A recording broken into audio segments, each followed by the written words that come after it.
Hard sports all plays. Hard sports all plays. 365, we making up plays. You talking the game, get you through the days. We're high in the court, the dime in the lane. Variety topics, living the same. All presentation, sports information. In the airways, taking the nation. All sport, all plays, like working your faces. Grace at the field, so tie the laces. Hard sports all plays.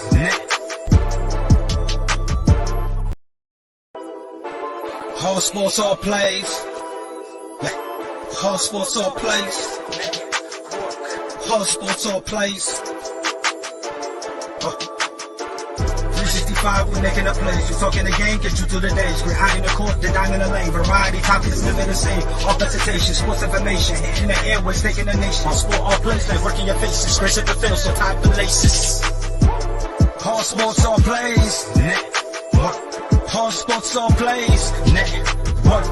We on top of our game. Hard sports all plays. Hard sports all plays. Excuse me. All right, welcome to the ASAP afternoon Blitz.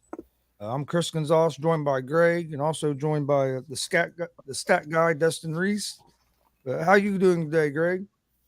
Oh, I'm doing good, guys. Doing good.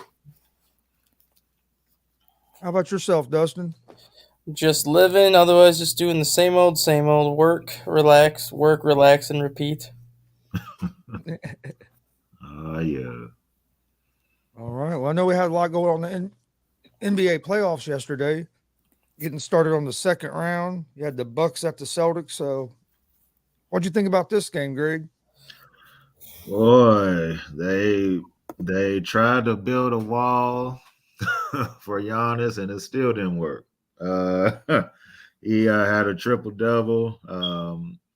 He was 9 for 25, but everybody else chipped in. Bobby Portis had 15. Drew Holiday had 25.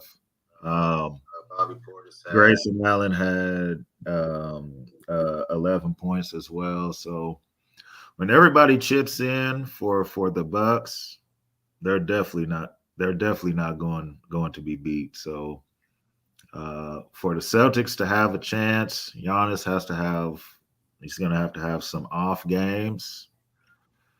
I just don't see that happening.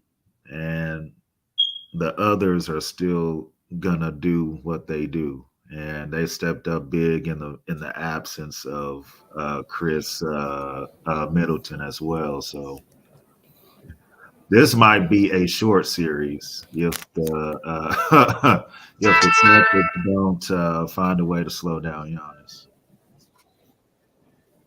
What do you think about the game yesterday, Rob, with the Celtics and the Bucks?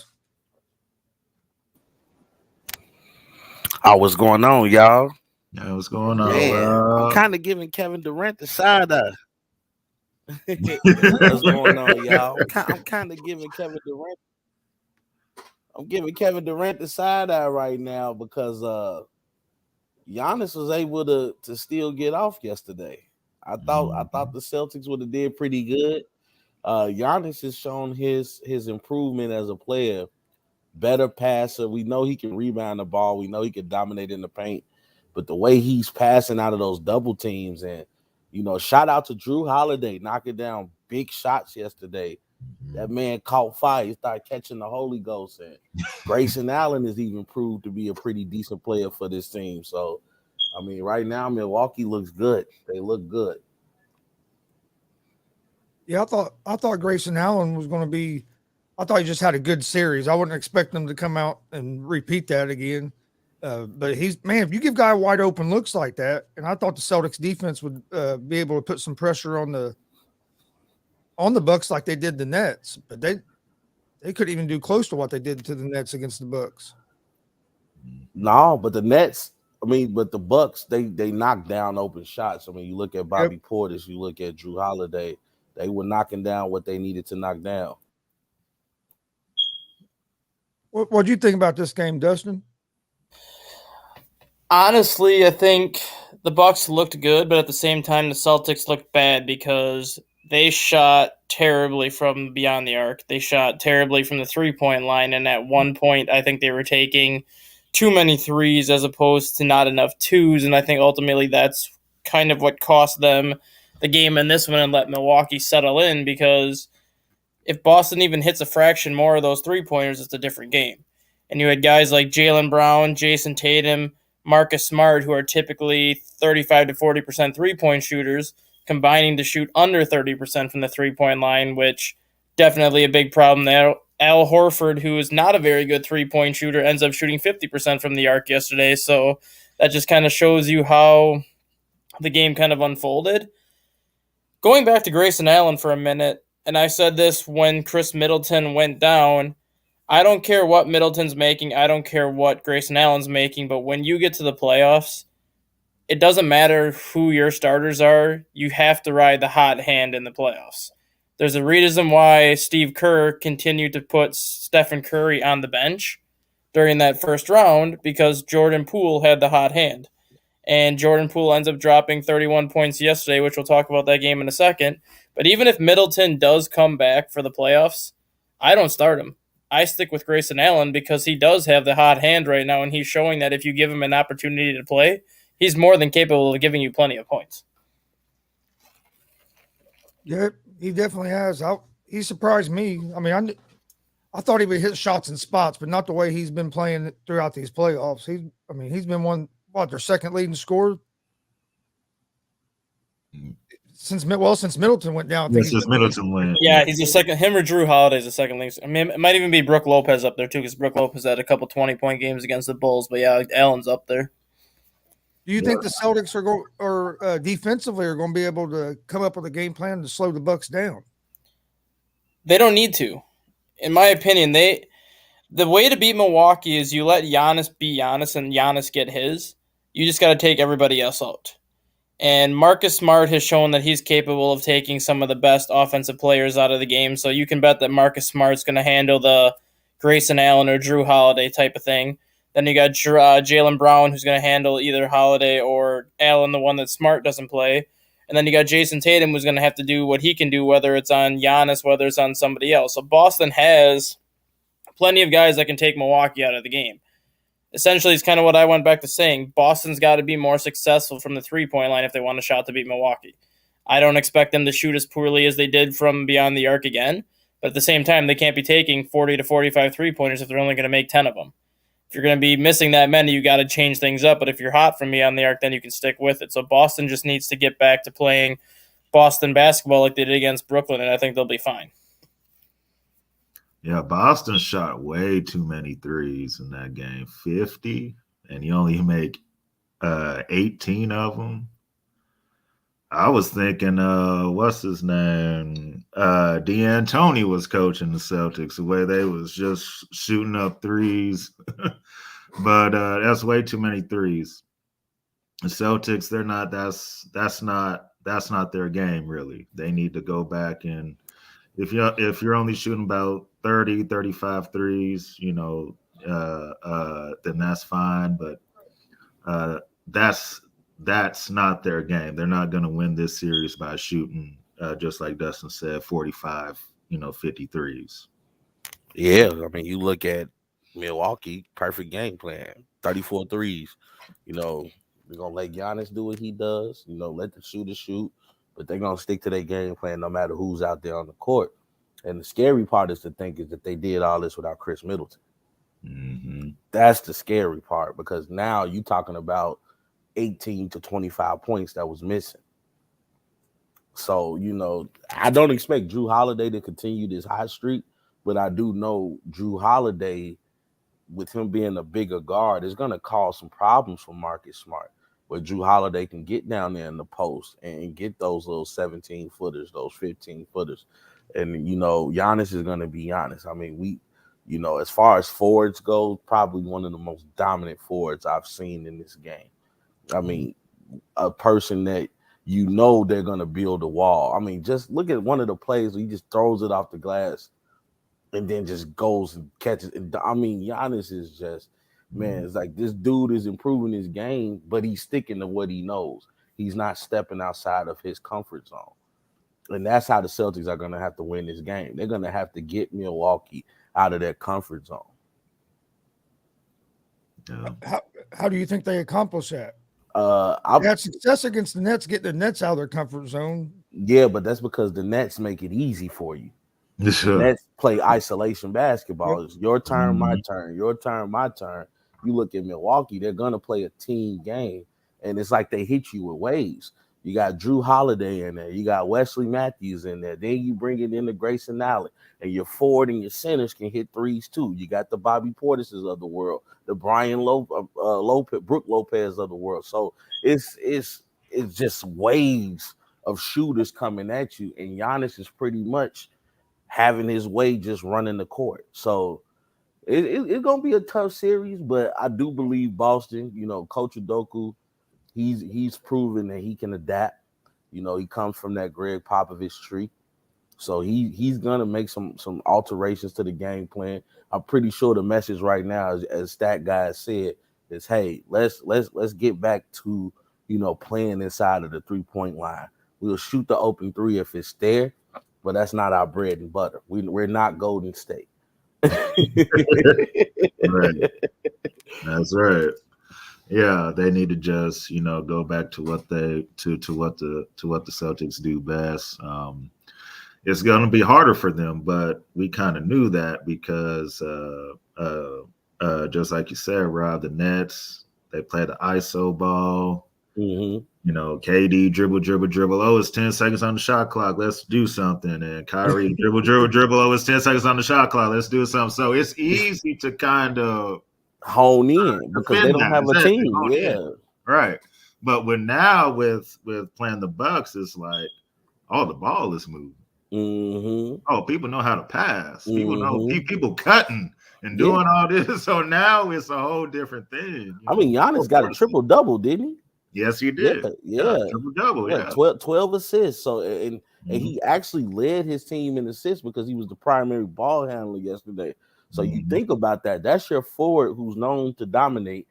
A lot of people want to take on that Miami Heat philosophy that made them so successful, saying, let's build this wall against Giannis. Well, Giannis is learning from that to say, okay, you build this wall, I'm gonna pass it out. Then I'm gonna get my team involved, and he kept his team involved early. So now the confidence is already there where Drew Holiday can be on a fast break and hit an open three. Where Wesley Matthews is getting to do the bow and arrow things, and I think Chicago has helped Grayson Allen's confidence tremendously. He built up that confidence in that Chicago series. Now he's just shooting to the moon, getting back to college Grayson Allen. No, he's playing like he's back at Duke for sure. Yeah, I'm telling you, he's a dirty guy, but sometimes you need that little grit and grind. Oh yeah. Oh yeah, for sure. Yeah, but 53s ain't gonna cut it, Boston. You're gonna have to do better. I know Pride somewhere is kicking itself in the butt, but yeah. Yes, sir. Yeah. Hey, but shout out to you, Greg, man. I hope you win that award. Oh, thank you. City, Thank brother. you so much, Rob. Oh, yeah. I saw it. I made sure I went to go vote for the G report. Yeah, I appreciate that so much, my man. Yes, Lord. But yeah, this could turn into a short series if Boston does not get their act right. Definitely. Let's just hope they don't get swept. It's going 7 games. It's gonna go 7. Okay. Yeah, it's going 7 games regardless. I got Milwaukee in 6. Yeah, that's what I originally had. But I got Milwaukee in 6. But I'm gonna tell you this right now: they win another game in Boston. Don't be surprised if people get to thinking the sweep is gonna happen. Yeah, because we know how the refs love the Bucks when they play at home. And the Bucks have turned Milwaukee out. Like Milwaukee expects to win when they play at home. So when they play at home. But here's the thing, though. The Bucks really didn't play that well at home against the Bulls. Mm-hmm. And I don't care what that series shows. Chicago should have won both games in Milwaukee. They should. Game 1. Yeah. Game 5, Milwaukee dominated Chicago because you didn't have Zach LaVine, you didn't have Caruso, you didn't have Lonzo Ball. So you were pretty much pulling straws at that point to who was going to see the court. Mm-hmm. But games 1 and 2, Chicago should have had in Milwaukee. So even if Milwaukee wins another game in Boston, they were undefeated at Chicago in the playoffs also. And you can argue that their 2 wins in Chicago were better than any of the wins they put together at Milwaukee in that first round. So their 3 wins on the road have looked better than the way they played at home. So Boston has to take that into consideration too. That's a good point. Great point. Yeah, definitely. Yeah. You know what game I'm ready to talk about? Yeah, let's go ahead as we wait on Chris to come back. We'll go ahead and start on that Memphis and Golden State game. Woo! You want to talk about fireworks? That game was good, wasn't it? You want to talk about fireworks, man? We talking about it, and it's crazy that we're called in Golden State old, but you want to talk about the old guard versus the young guns. You know, I'm telling you, man, Memphis will run you up out of the court, but Golden State can keep up. It was just a back and forth game after the second half. I mean, Memphis got off to a great early start, which I kind of figured they would. You know, they're excited. They beat Minnesota. They're kind of on like a little natural high right now. But man, I'm gonna tell you something right now, man. You know, it's hard to deny what already being at the dance before does to you. You know, that confidence, that experience. You know, Golden State doesn't panic, even losing Draymond, which was a BS flagrant foul, by the way. That was horrible, Carl. That was horrible. When I saw that, I said, "Are we serious?" I'm like, man, throwing out people because of this. I ain't saying let's go back to the Detroit, Chicago days where you pretty much had to break a bone or be bleeding from somewhere to get a flagrant foul. But I'm like, come on, man. The bad part about it is, too, Draymond tried to hold the man up. He tried to catch the man. Like, does that not go into consideration? You know, maybe one of the refs had a bet on the line or something. I don't know. I mean, it goes into consideration, but you also have to consider his reputation too. Yeah. Yeah, but Draymond, I mean, I would say that if he had kicked him in the private area. I mean, Giannis kicked somebody in the private area yesterday unintentional. Where was the flagrant on that one? Right. Well, I mean, you know, Draymond is known for the Ryu kick, but you know. Yeah, he is. You know what though? You know, Golden State though, like I said, man, they were able to not panic. You know, and it was a great game. You know, I can't believe Clay missed those 2 free throws at the end. Come on, Clay. Oh, that was very surprising because he's usually money from the free throw line. Yeah, he didn't have a good shooting game at all yesterday. Now that I think about it, Clay got to get that together. When Clay missed them 2 free throws, I thought the Warriors was losing that game. Yeah. But he made the one that counted the most. He made the last one. And I'm gonna tell you this though, what people not gonna give my boy Steph Curry credit for, what a great defensive stop on Ja Morant getting the block shot before Clay missed those free throws. I think that kind of played a part in Ja's psyche on him missing that game-winning layup. Steph Curry out there, you know, and Jordan Poole. Hey, he say I can be in the starting lineup, I could be in the bench. I'm gonna still give you 30. Yeah, he got 31 coming off the bench. Jordan Poole, man. Oh my God, man. He's playing on another level right now. Hey, that should have been your most improved player.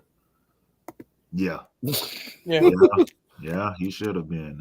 You're right on that. I got Warriors in 7 though. I think this series might go to 7. Go 7. I said Golden State in 7 also. So I think this series is gonna go 7 because Memphis is gonna come. They're coming in waves. Desmond Bain didn't particularly have a great game. We know he can go off. You know, Dylan Brooks, you know, that's like old reliable. He can go off. Jaren Jackson Jr. had a great game, but I want to see Draymond play him the entire game and not get kicked out in the first half. So it's going to be an interesting dynamic. You know, Ja had a hot shooting night, but we know he can also get very cold as well. You know, and if he's not able to drive the ball to the rim, you know, it's going to pose a problem for him. How about the baby glove catching a body? Yeah. Jr. He caught a body last night, didn't he? Yeah. Yeah. He definitely flushed him. That's for sure. Yeah. That's why he's everywhere. I think his defense is going to be very pertinent to the success of the Warriors because he leads that second unit, as far as defensively goes. That guy is very strong defensively. 1 second, guys. Sorry, I'm at work. 1 second. But I will say for game 2 tomorrow, if Memphis does not win that and they go down 0-2 going back to Golden State, the series is over. Mike Hughes says Memphis in 7. I mean, it's a clear series. I originally had Golden State winning this game winning the series, I should say, in 6 games, just because I felt Golden State was going to come out of the West again this year anyways, just because last year was kind of their mulligan year where they knew everybody on that roster was hurt last year, so they basically took a year off to get everybody healthy and added to the roster the way they needed to. But I really think that Golden State can finish this series in 5 games. And that doesn't mean that Memphis is a bad team. It just means Golden State has the experience in these positions. Memphis does not. Steve Kerr is 19-2 in the NBA playoffs, or in NBA playoff series as a head coach, with both of those losses coming in either the Western Conference Finals or the NBA Finals. So in the first 2 rounds of the playoffs, he simply does not lose. And just having that experience and then having the continuity that the Warriors have as a been there, done that before. Now you add Andrew Wiggins into the mix, who's playing the way that everyone thought he would play when he was the number 1 overall pick. You have Jordan Poole coming off the bench giving you 30. You have Curry coming off the bench in the first round giving you 30. You still have Draymond Green. There's really no way you can defend this team in a 7-game series, in my opinion. I don't care how good of a defensive team Memphis is. There's just too many weapons on Golden State right now that can go off at any moment. Yeah, I agree. I had Golden State in 6. Devin Nettles says Golden State in 6 as well. But if Golden State wins this next game in Memphis, I could see it definitely being maybe a 5-game series if they win the first 2 games on the road, because you're going to think at worst they're going to win at least 1 at home. All right. Yeah, if Memphis loses tomorrow, the series is done. It's done. So it's a must-win game for them tomorrow night.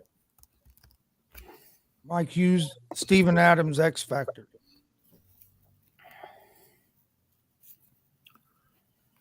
Yeah. I mean, I can see Memphis. Yeah, I mean he can be the X Factor, that's for sure, but you can also argue that Jordan Poole's the X Factor for Golden State because of what he's done. And who's going to give you more offensive production, Steven Adams or Jordan Poole? It's gonna be Jordan Poole right now. The Warriors have the bigger X factor in Jordan Poole. Steven Adams, he can play defense. If you give him the ball, he can score, but he's not gonna give you 30 like a Jordan Poole. So. What do you think the Grizzlies will have to do different defensively to be able to beat the Warriors? I mean, they played a pretty good game yesterday, and the Warriors were still able to kind of come away with that game at the end. Without Draymond even being around. That's the problem, in my opinion. And this just might be me coming from the outside, but in my opinion, I don't think they can do anything differently, because they played about as well as you can play defensively, and they still lost. And they lost without Draymond Green on the floor because he got kicked out of the game. And you still lost that game with Klay Thompson missing some free throws without Draymond Green, and you still lose by 1 point on your home floor. So that's kind of the problem that Memphis has to face now. They basically got to come in tomorrow and be like, we played about as good as of a defensive game as we can play. Yet they did not have their center. They did not have one of their better free throw shooters knocking shots down the stretch, and we still lost. What can we physically do differently that's going to help us? I agree. I don't think there's a whole lot they can do, because I felt like they played one of their better games yesterday. Yeah, and I feel like they're going to look back at this game. This is the game they should have had, and it kind of changed the tone of the series.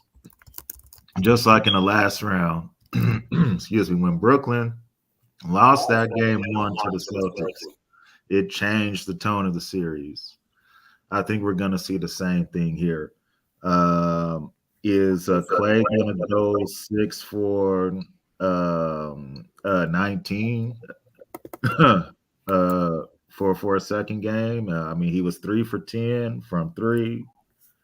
So Clay had an off day, and Memphis still lost the game. He's not going to have too many off days. No. So they have their hands full. Memphis has their hands full, certainly. Did you guys talk about Draymond getting thrown out when I was gone? We had touched on it, yeah. It wasn't, to me, it wasn't that big of a deal, honestly. I mean, I've seen worse. I think he just got thrown out because it's Draymond Green, which is, it's not fair, but that's what it is. So if it would have been any other player on the court yesterday, I think it would just been, they might have called it a flagrant one and gave him free throws, but they wouldn't have got ejected from the game, I don't believe. Right. Yeah. It went back into his history, and I didn't, like I said, they're showing the replay of it now. I don't even think it should have been a flagrant one myself, but it's just a hard foul. No, I've seen way worse than that, but the way they're calling it now, especially in these playoffs, anything that looks like a hard foul, they're calling it flagrant. It kind of sucks. I wish it would go back to the old way it was, but it's not. So we just have to, deal with these soft fouls they call flagrants now. What do you think about tonight? We have the 76ers at the Heat.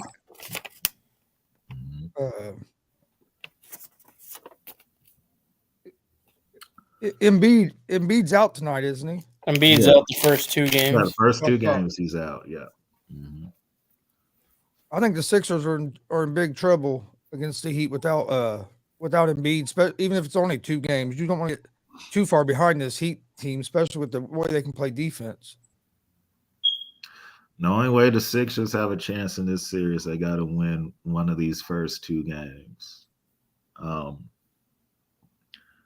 James Harden, this is his chance. He can change his whole legacy in one of these games. He has to show up big. If he does that, then the Sixers will have a chance. If he comes up short like he always does, then they'll be down 2 games going back to Philly. Yeah, I agree. We'll see if Harden can step up and lead them to at least 1 game. I just don't know. I don't think they're going to have enough offensively, especially because I already thought it was going to be a tough series for them with the Heat's defense. Mm-hmm. And you take away your best player. I don't know. They might win 1 game. I don't see winning either of these games without Embiid. Harden has to drop 40 for them to win this. To win this game tonight. And then Maxey has to give you at least 25, maybe 30. But I don't see how the Sixers win either one of these first 2 games. But does that give Doc kind of a get out of jail free card if he loses a series though? No. He said enough get out of jail free cards. Because it's like, because then he can say, well, if we had Embiid, we would have won the series. And so, I mean, he probably is still gonna get fired if they lose the series, but yeah, maybe that would give him a puncher's chance to stand since they lost the first 2 games without their best player. I don't know. I think he's going to be gone either way. With everything that's happened there with the Sixers, I think they need a fresh start with a new coach that hasn't thrown players under the bus and maybe get a better chemistry going there. I mean, you never know. I guess if they do if they're competitive in these two games and lose, that he might be able to get a second chance just because what you said. He could say he didn't have his best player. But I don't know. I think Rivers' time with the 76ers is going to be done after this season. I think Philadelphia gets swept. Without Joel Embiid, I don't think they stand a chance. Even if James Harden has a James Harden moment, I don't think they stand a chance with Joel Embiid at all. There's a reason why Embiid's been in the MVP conversations for the whole year, and there's a reason why Philadelphia was in a better position until they acquired James Harden. And that's because the offense ran through Joel Embiid as opposed to running through James Harden. And without James Harden going against, or without Embiid going against a defense as good as Miami's defense is, Philadelphia's going to be lucky to win a game. Yeah. Yeah, true. Miami they are the best defensive team. So, yeah. And also tonight, Mavs and Suns. What do you guys think about this series? The matchup of the point guards. Doncic against CP3. I'm going to go with the Suns in this series. You can now call Luka Doncic a superstar because he got out of the first round finally. But now I'm kind of looking at Dallas the same way I looked at Boston as far as, okay, are y'all really that good, or was it because y'all played Utah? That's the same way with Boston. Y'all really that good, or was it just because y'all played the Nets that only had two people that could score? So we're going to find out a lot about Dallas and Luka in this series, but I'm still going to go with CP3 and the Phoenix Suns to win this in 6 games.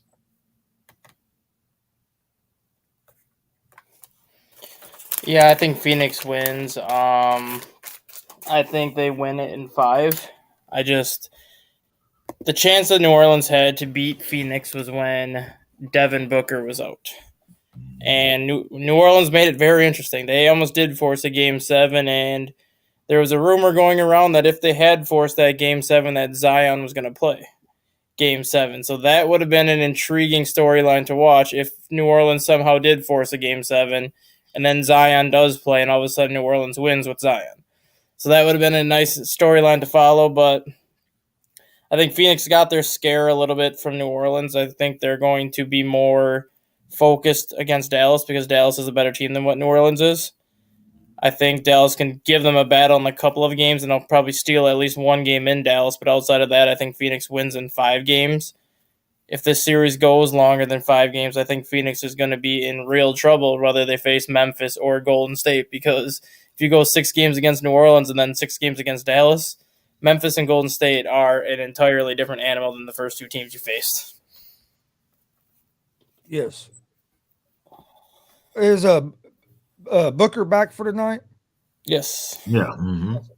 Yeah. See, that's going to be interesting to me to see how that hamstring holds up, because hamstring injuries are tricky to come back from, and not only physically but mentally. Is he going to trust that hamstring if he needs to go full speed down the court? Is he going to be able to hit that gear like he would before? Yeah, he's gonna make sure that he's stays warm when he comes out the game.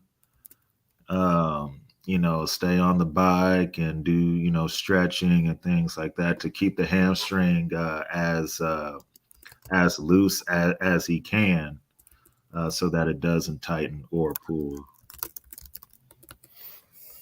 Yeah,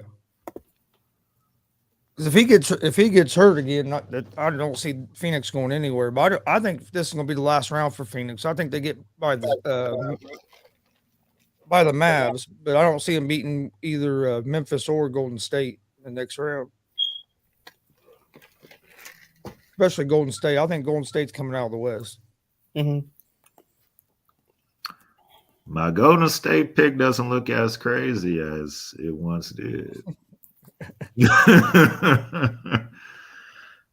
Well, Speaking of Zion, what do you think happens with Zion? Do you think he'll still be in New Orleans next season? Yeah. He's already said that he wants to sign a long-term extension with the Pelicans, and he wants it now. Yeah, he's gonna stay. They're gonna give it one more try down there, but I think he finally realized is this his third year in the league or second? I think it's his third, right? this is three. Yeah, this is three. Yeah. So I think he finally realized that for the first time in his career that he's been with New Orleans, that the Pelicans have actually done a good job putting other pieces around him to help this team succeed. They added Brandon Ingram, and now they add CJ McCollum. And now you have Valanciunas, who's playing well. Like, Zion doesn't have to be the man anymore. He has three other pieces around him that can help take the load off of him. And I think he's finally realizing that being in New Orleans isn't a bad thing when you have an owner that wants to build a winning franchise around you, because, yes, you are the superstar, but we're going to give you CJ McCollum, an all-star. We're going to give you Brandon Ingram, a borderline superstar and an all-star, and we're going to give you another all-star and Valanciunas around you to make this team better. And this team made the playoffs. They almost forced 7 games against Phoenix without Zion even in the lineup. Yeah. Yeah, I think if you'd asked me at the beginning of the season, I would have said he'd been gone. But I think I agree, the way things unfolded, I think he'll be back, and hopefully he'll stay healthy, because I'd like to see what he can do when he gets to play a complete season. And what people don't realize either, does anybody know who the head coach of New Orleans is? Willie Green. You know who he was with last year? No. He was Monty Williams' assistant coach in Phoenix last year.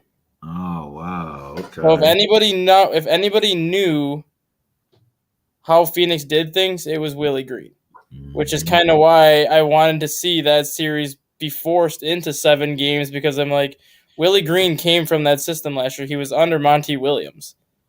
What better way than to go against your former assistant than in a Game 7 when your star player says he's going to play in a Game 7? Yeah, Willie Green. It'd been cool to see him play, but why would you wait till Game 7? Because this just sounds bad, but in my opinion, I don't think New Orleans wanted to play Zion, because I don't think they believe they had enough to get into the playoffs. Even after they got CJ McCollum, I think they were more so banking on next year when they got him, knowing that he still had another year left after they acquired him, and then having everybody healthy for next year. And then once they got to the playoffs, I don't think they expected to be in the position they were in, where they had a chance to force a Game 7 against Phoenix, where you get to a Game 7, it's basically all hands on deck, no rules, nothing applies. You just go out there and try to win. So at that point, I think it was, what do we have to lose? We either lose and we go home, or we bring Zion in and we win and we advance. That's why I think it was more so, if we can get this done, let's just try to win with Zion and see what can happen. Yeah, and Willie Green he's going to be a really, really good coach. He's the perfect coach for that team. Way better than Stan Van Gundy. Stan Van Gundy needs to stay on TV. Just do that. And the funny thing is, Monty Williams also used to coach New Orleans also. Back when they had Chris Paul in New Orleans. Mm-hmm. Yep. All right, let's move on to the NFL a little bit. NFL draft started on Thursday and completed over the weekend. Had a lot of interesting stuff going on. I thought first quarterback taken in the draft was at 20. I figured that'd be the lowest any quarterback would go. But if you look at drafts, I mean, that don't happen very often that there's not a quarterback taken at least one before 20, let alone 3 or 4, usually in the top 10. Yeah, this was not the year for quarterbacks. It wasn't the year for them this year. The Steelers taking Kenny Pickett. I kind of figured they would go that route because he played at Pitt, and he played in the backyard, and and all that. But so I figured they would go that route. But it was some strong picks there. Look, the Lions they probably had the best first round out of the teams. They got a pass rusher and Aiden Hutchinson. They got a good wide out in Jameson Williams. So the Lions needed some good players, maybe get some more fans in there. So we'll see. We'll see how that goes. But at least they got good players that they can, that they can build with there. But overall, everybody knows that I'm a Chiefs fan. I feel like the Chiefs had the best draft overall out of all the teams, is because they addressed every need that they needed to address on defense. They got a good corner. They got a pass rusher, linebacker, everything that they needed. They got. And we saw Brett Veach. He transformed the offensive line within one off season. After the loss in the Super Bowl, a whole brand new offensive line. Nobody thought that it was going to work out. Turned out to be one of the better lines in football. So now if he can do the same thing, change the defense within one off season, if it can be a top 10 defense, the Chiefs are not only going to dominate this season, they're going to dominate for the next 5 to 7 years. Yeah, I thought the Chiefs had a good draft. I also thought the New York Giants having the two top 10 picks. I liked what they done going offensive line there. Because to me, that's the key to them. If they can find somebody to protect the quarterback, I think that they'd have a decent team because they have some weapons on the outside. You have a running back if he can stay healthy. I mean, don't get me wrong, that's a big question with Barkley. He has all kinds of talent, but he just can't stay on the field. But I really thought for once maybe the Giants didn't mess up a good opportunity in the draft like they have in years past. Mm-hmm. Yeah, Giants. Yeah, they needed some offensive line help, so they went and got that. So it's been good. I mean, the Colts, they had a pretty good draft too. So yeah, I was happy with the Colts draft, getting Pierce from Cincinnati at wide receiver. Mm-hmm. Then getting a tight end. We need a pass catching tight end. We have Alec Cox. He can be hit and miss, but he's a decent blocker as well. But Doyle just retired. He's been our tight end for the last 5-6 years, and we hadn't got a lot of receiving production out of our tight end over the last 2 or 3 seasons. It's been more. Don't get me wrong; they do a great job blocking in the run game and stuff like that. But it'd be nice to have a pass catching tight end to help open that offense up a little bit. Yeah, to help open it. Yeah. So the Colts, they have the pieces now. They got a quarterback and Matt Ryan, and so Honey Badger just agreed to a deal with the Saints. Yeah, he's with the sea. He went to go join Dan Sorensen again. So it's gonna be a lot of Saints fans, I'm letting you know now. So when Tyrann Mathieu goes like this on the field, it's gonna be because Daniel Sorensen did something. So I'm letting y'all know now. But happy for him. He's back home down there, so hopefully all goes well for him there. Were you surprised that a quarterback didn't go to 20th? No, I wasn't surprised because I knew the quarterbacks that were in the draft, none of them were day one ready guys. Not like I said, none of these quarterbacks had any had any wow factor. So I figured it was going to be either late in the first round until one of them gets picked, or even towards the second round when they start getting picked. So I figured if the Steelers didn't get Pickett, then it was going to be toward the second round when you started seeing quarterbacks getting taken. So, I mean, Pickett is decent. He's not, he's not bad. He might get thrown in there that first year because if they're going to go with Mason Rudolph, I don't know how well that's going to go. But I know Baker might go to the Steelers, or that's the rumor that's kind of floating out there. But no, I wasn't surprised that it took till 20 for a quarterback to get taken. No. This wasn't the year for quarterbacks this go around. Were you surprised that the Green Bay Packers went defense with their first 2 picks after you lose Devontae Adams, lose almost all your receivers, mm-hmm. and then you pick up a linebacker and a defensive tackle with your first 2 picks in the first round? Which you did pick up in your first pick in the second round, number 34. You did finally get a receiver. Oh, excuse me. Yeah, they did that a couple years too late. They should have did that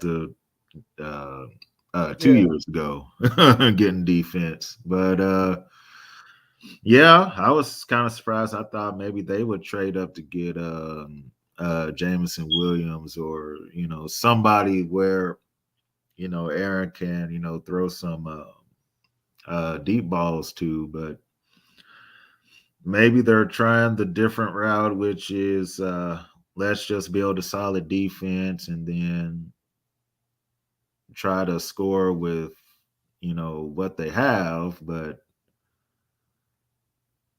Aaron Rodgers can only do so much. I mean, we know he can't do nothing when it's playoff time, but in the regular season, okay, you get 10 wins, 11, he finds a way to make that happen, but it's going to be harder for them because Devontae was Aaron Rodgers' main guy.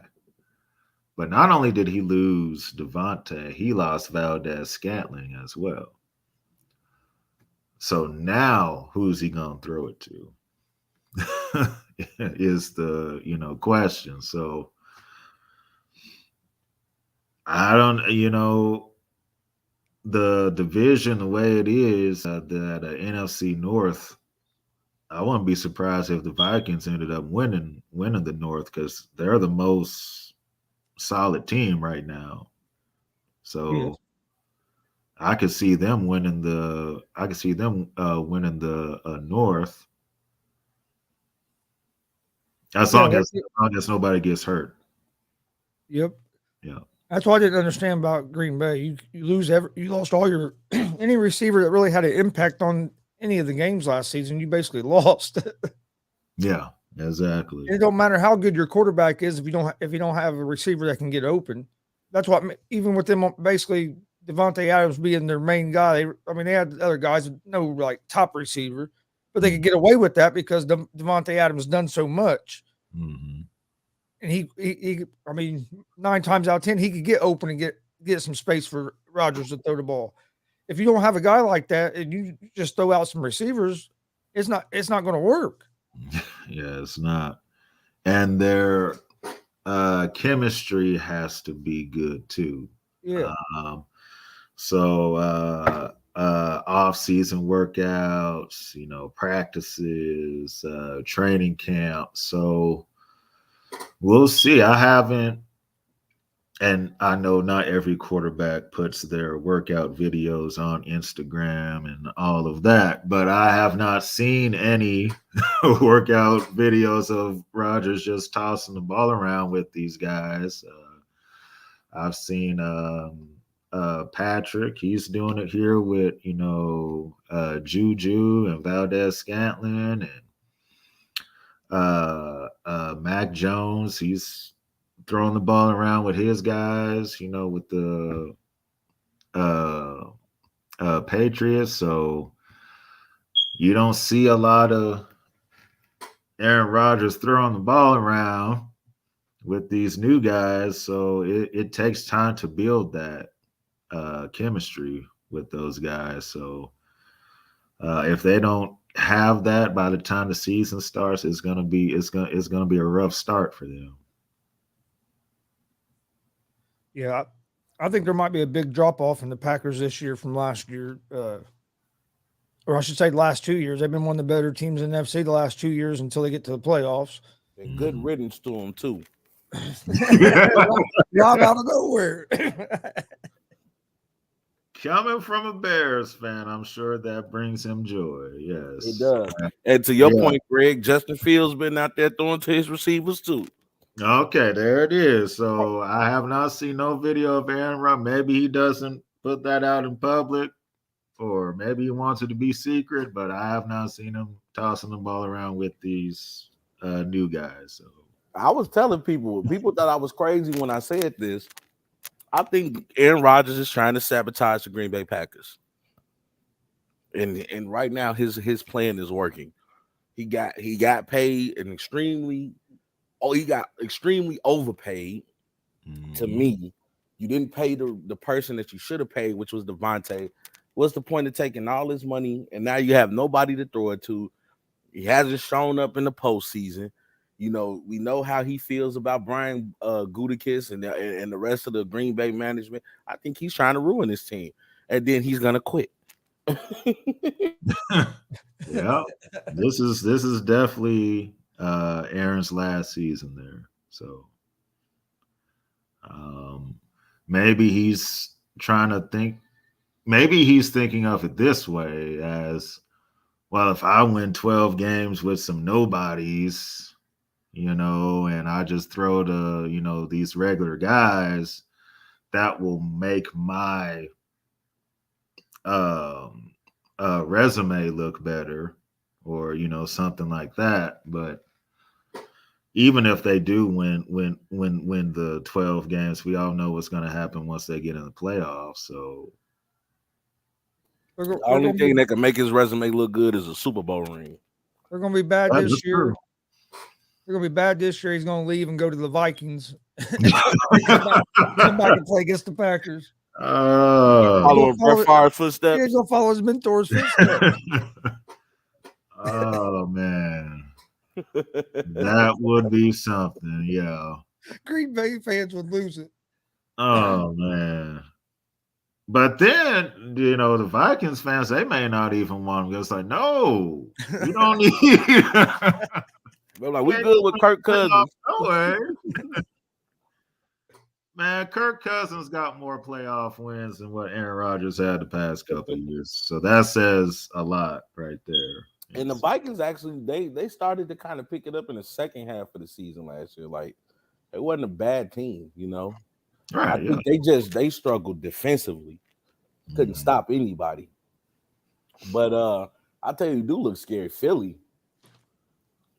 Yeah. Philadelphia has gotten extremely better. I mean, if Jalen Hurts at any time to right now be practicing your skills as a quarterback with the receivers he got AJ Brown, he got some heavy hitters now. It's time to go be practicing. He need to be out there throwing the ball right now. No excuses. They should win the NFC East to me. I know everybody's gonna pick Dallas, but the Eagles should win the East. Everybody picks Dallas every year. Yeah. They do. But I feel like Philly with, they have AJ Brown now. Philly, they should win the NFC East. Yeah, I think they have a good shot. I think the Washington, I'm not even going to try to say the rest of it because I can't remember what they even We don't even know what their name is. Washington Commanders. Commanders. The Commanders, yeah. I think they're going to be better this year than what people think as well. Yeah. I think Carson Wentz could go there and work out for him. Carson Wentz didn't play that terrible for the Colts last year. I still don't understand what the big rush was to get rid of him. Yeah, it didn't end good the last 2 games, but that wasn't on him. Our offensive line didn't. Our whole team played bad the last 2 games of the year. It wasn't just like it wasn't like our defense played well and Carson Wentz played terrible and turned the ball over 10 times. The whole team played bad. Yeah, I think he could go in there with McLaurin and some of them receivers they have. I think in the defense Washington has, I think they could be a dangerous team in the NFC East. Yeah, Washington. Well, this is for Carson Wentz. This is his last stand. He's got to do something. In his time there with Washington, because if that doesn't work out, he's either going to be a backup or he's going to be out of the league. So, oh yeah. This is going to be his last starting chance if he don't have a good turnout. Because I don't know. I was surprised that the Colts got rid of him, but yeah. And it's crazy how he's kind of fallen. I mean, he was having a MVP season the year the Eagles were, won the Super Bowl, and he wound up getting hurt. And it seems like ever since then he has not been the same guy. So, well, it's because I think he took a blow to his confidence. Like, he gets hurt. mm-hmm. And the Eagles win the Super Bowl. Yeah. That's a blow. And then, because, he comes out the next year, he goes 16 touchdowns, 15 interceptions. Yeah. He started being give it to him Wentz, as Skip Bayless likes to say. Give it to him Wentz with the turnovers. So, but yeah, this is his last stand. He has to do something now. Hey Rob, what did you think of Chicago's draft? What'd you say? What do you think of the Bears draft? I haven't really paid attention to it. Unfortunately, I've been in the trenches here at work. But from what I can hear, there's been a lot of happy Bears fans. Ryan Poles has been getting some pretty good reviews on some of the moves that he's made. So I want to get a chance to really sit down and study it. But from what I'm understanding, our offensive line is getting tremendously better, which is a good sign for Justin Fields, because that kid needs to learn to get that third quarterback eye. He took some hits last year. It just simple things that he missed that normal quarterbacks won't miss. He was getting toe up. I think of that one hit in particular in the preseason from the Buffalo Bills. Where they just literally snuck up on him and hit the "Oh Lord Jesus" out that man. And he took some and he's taking some hits all last season. So I'm glad he's a trooper. He didn't quite get sacked 9 times like my boy Chase did. But like my boy Smoking Joe. I love Smoking Joe. Yeah, but from what I'm understanding, Poles has done a good job coming in, which I was a little nervous at first, because I'm like, the head coach he decided to hire, and I'm like, who is this dude? But from what I'm understanding, the Bears are looking pretty good. They could possibly be the second best team in the NFC North. I'm holding out hope for them. Yeah, that was one of the knocks on Fields coming out of college, was holding on to the ball a little bit too long sometimes. If he gets better at that would just basically, like you said, protect yourself so you don't take those big hits. I think the Bears will be fine. That the coach they hired, it surprised me they hired him, because he's a defensive guy. Don't get me wrong, he's a good defensive guy. He was the Colts defensive coordinator for years, but I figured they would go with the offensive guy since you had a young quarterback like that. But maybe after what the last offensive guy done for him, they decided it was time for let's go defense this time. Well, Matt Nagy was a yes man. That's why they got him back over there in Kansas City, because pretty much Pat Mahomes gonna say, "This is what I want to do," and he's gonna be like, "Okay." Yep, and that's all we need him to do. That's all we need him to do. You don't got to do nothing else. I do. I think Nagy was the biggest problem the Bears had myself. Yeah, he was. He's a control freak. One of, yeah. Matt Nagy. But I think that now that Nagy is gone, I think, and we'll see how it goes, but all this new coach has to do is just, ask Justin Fields, hey, what are you seeing out there? And what plays do you like? And, what can we do better here? And, just having that open conversation with him. I feel like a lot of times Matt Nagy was just wanting to do what he wanted and didn't want no kind of say-so from any of the Bears players or, Justin Fields. So with him now being gone, now maybe it can open up for better things for the Bears as far as the offensive side. All right. Well, before we get out of here for today, do you guys have any final thoughts, Greg or Rob? Dub Nation. Hold on. I got to turn my camera on over there. Dub Nation. Hey, I'm sorry. Look, this is for all the people that's been hating. Yes, I'm from Chicago. I am a Chicago fan. But everybody know, if you haven't heard the story before, I will tell you again. Kobe Bryant was always my favorite player. And I told myself I would not officially pick another favorite player until he retired. When he retired, Steph Curry became my new favorite player. It's been that way for years. I was a Steph Curry fan before Kevin Durant got there. I was actually happy he got his ass up out of there because I want Steph to win another ring without him so he can say, now look. He deserves to get one Finals MVP, and I think that will complete his resume. I agree, because he don't get the respect he deserves. A lot of people just want to talk to him about just about a 3-point shooter, but he does more than just throw up threes. See, what people don't realize with Steph Curry or any great player, it's not just the scoring that they bring to the table. It's the attention that they garnish that helps everybody else gets better. If I have to pay attention to a dude that's constantly running around the court and never gets tired, that leaves improvement for a Jordan Poole, that makes Clay one of the best second shooters in the game, that gives Draymond to make his cuts to the rim and be one of the best point forwards in the game. I mean, even Andrew Wiggins, look at the advancement of him. We talking about a dude who some people thought was a bust, who is now an all-star, can say I've played in the all-star game.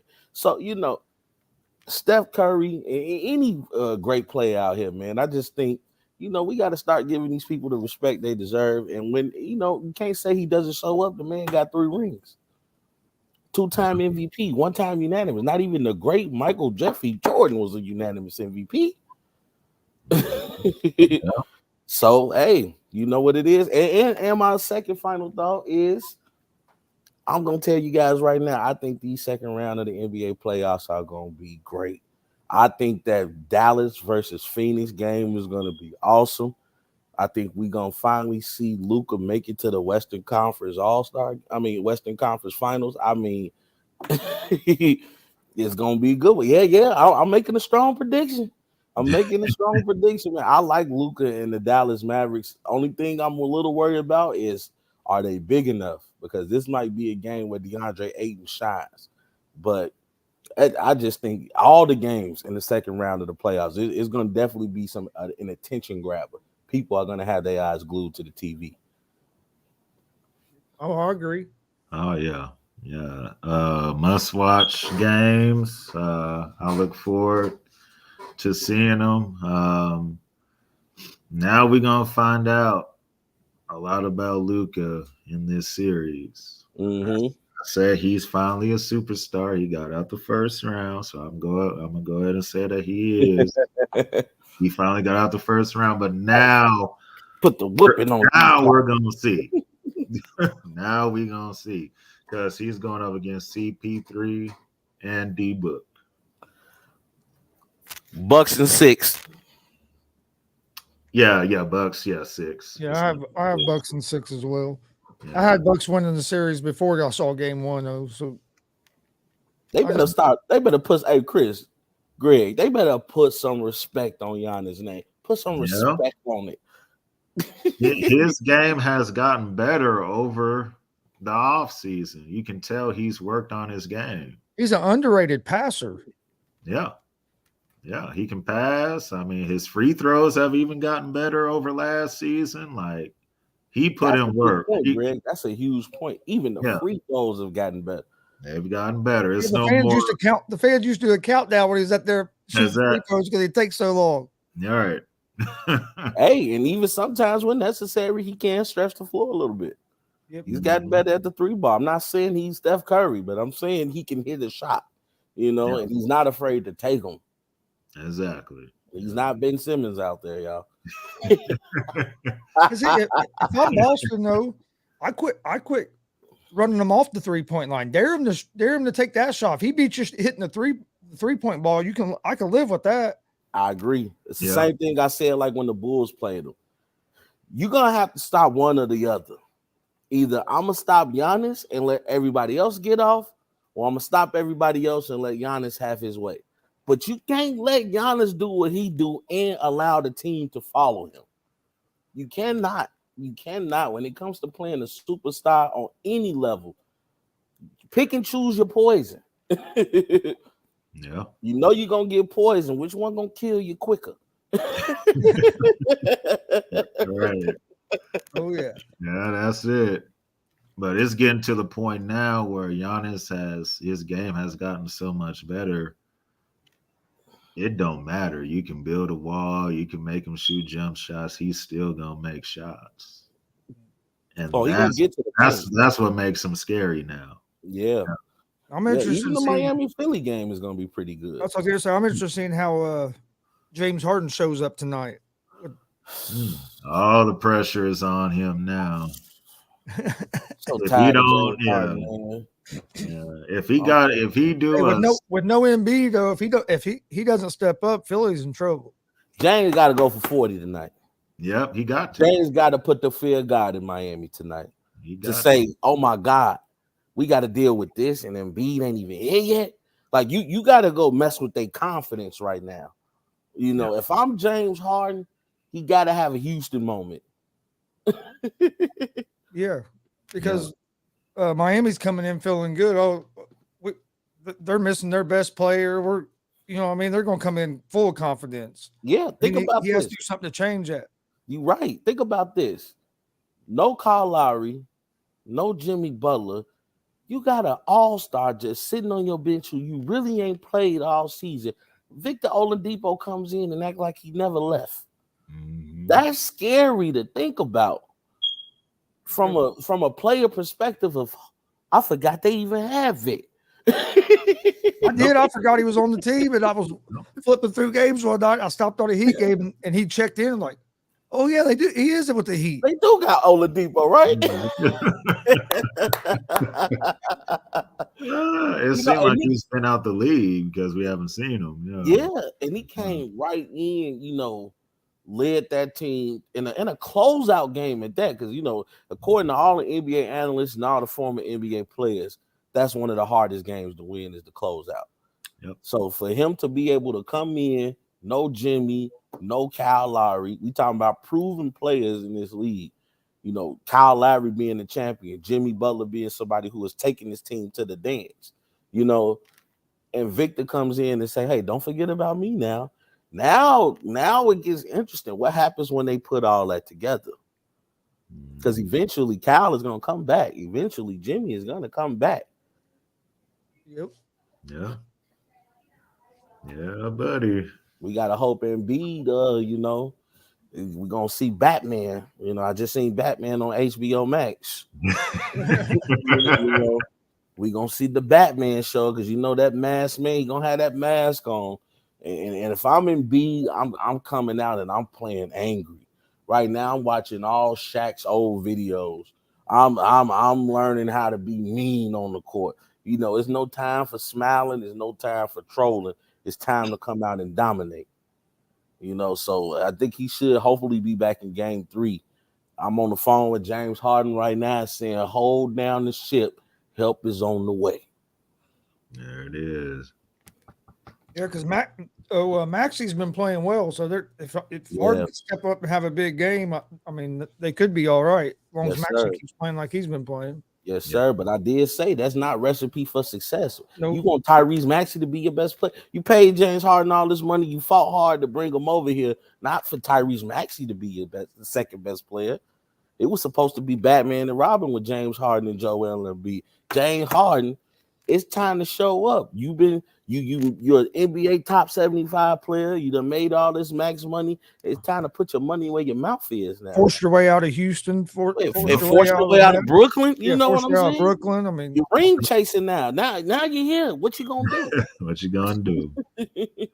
Yeah, don't go. I would hate for him to go like 6 for 20 or 25 or something tonight, because boy, I'm gonna let his ass have it on Rob's 2 cents. I'm gonna tell you that. You thought Philly fans were mean to Ben Simmons. They're gonna be a whole different kind of mean if he mess up tonight. Oh, yeah. That's a good point, Greg. Oh, a whole different kind of mean. Hey, because Philly fans are rough. I've seen them not just in basketball. I mean, even in wrestling. You know, if you don't perform well or you don't show up, they will let your ass have it. Straight up. Well, all right, this has been the ASAP Afternoon Blitz. Thanks for joining us. We will be back tomorrow, 1 p.m. Eastern time.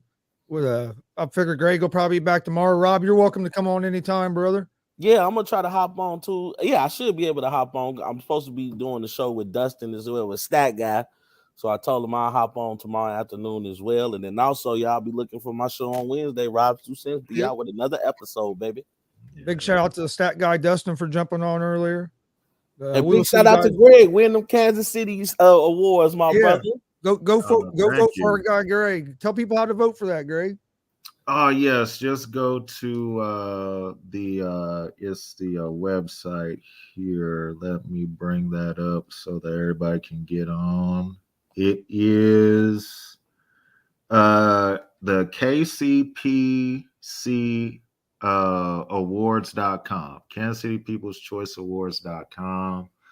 Vote for the G report for best podcast. That's a podcast that I do here in KC. So y'all got time. Vote for me. It'll be much appreciated. Thank you so much. Make sure you post that link on your Facebook page too, man. Go head up, Greg, man. Yeah. Vote for my boy. Yeah, definitely. Go vote for him. Yeah. We will see you guys tomorrow. Thanks for joining us. Thanks, Chris, for having me on, man. Hey, no problem, man. All right. Whole sports all plays.